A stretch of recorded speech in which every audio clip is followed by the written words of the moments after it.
relativement superficielle et que ça vous a touché directement au fond de vous-même. C'était vide de sens. Comme je dis dans le livre, ma vie tournait autour d'une jupe culotte ou d'un col Claudine.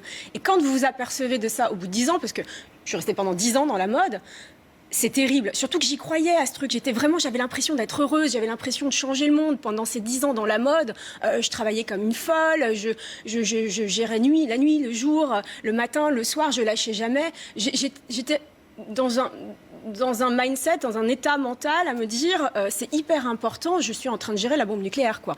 J'en étais arrivée à ce stade de folie jusqu'au jour, la veille d'un défilé. Bon, il y a un problème qui se passe. La veille d'un défilé, c'est hyper grave. Dans la mode, il y a un problème, une jupe culotte qui n'a pas le bon rose. Bon, c'est anecdotique. Mais cette anecdote va faire exploser mon monde. Voilà.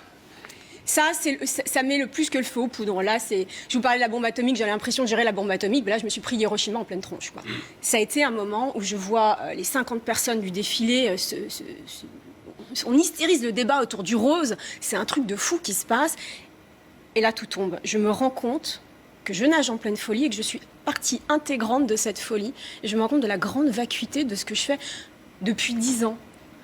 Et même pas que depuis 10 ans, c'est-à-dire qu'il y a tout, je me dis, mais en fait, je suis pas heureuse. Voilà, vous dites. Je suis même pas heureuse. Je revois même quand j'étais petite, on me disait, il faut avoir un travail, il faut gagner de l'argent, il faut avoir un grand appartement, faut être autonome, il faut être libre, surtout une femme. J'avais tout ça, j'avais même plus que tout ça. J'avais pété le plafond de verre, j'étais arrivée plus haut. En fait, plus haut, il n'y a plus rien, il n'y a que la chute. J'ai fait une chute dramatique. Et la chute a duré combien de temps Pour être honnête, je ne sais même pas vraiment, Patrick. En vrai, quand vous tombez comme ça de si haut, vous savez pas. C'est comme si un gars tombe du 10e étage, vous lui demandez, mais elle a duré combien de temps votre chute? Je ne sais pas. Tout ce que je sais, c'est que... Vous avez tourbillonné, en fait. Ouais. J'étais décorrélée. À ce moment-là, j'étais comme dans une espèce de coma. En fait, j'étais même bien. Ça peut paraître surprenant, mais pour la première fois, je lâchais prise. Pour la première fois, je me laissais glisser dans ce vide du rien, où je ne savais plus rien, je ne comprenais plus rien, et je ne pouvais plus bouger. Le corps était malade, parce que en plus, pendant 10 ans, je l'ai poussé à bout. Je faisais du sport, je sortais, j'allais dans les fronts trop. Enfin bon, bref, vie mondaine plus vie... pas cool. Et donc le corps était fatigué, tout a lâché. Je suis dans un silence absolu. Voilà, le silence du vide, le silence de la chute. Et ça, c'était il y a 3 ans. Et depuis, il y a eu la résurrection, avec notamment l'écriture de ce livre, qui a été évidemment importante pour votre guérison, entre guillemets.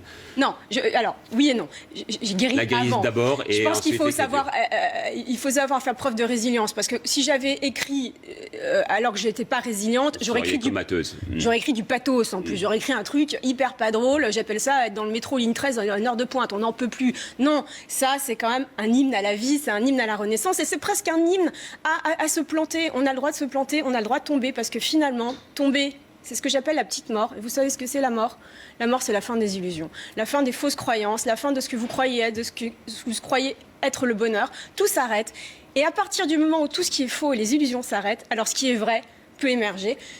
Et donc finalement, c'est un hymne à la vie et à la renaissance. Ne t'inquiète pas, tout va bien. Donc, Mamie Pierrette avait raison. Le récit, la voix de la grand-mère et l'héroïne en face de moi, Ariane Dubois, publié chez Flammarion. Je vais vous offrir pour la peine, pour vous aider justement, ce livre de Frédéric Lenoir.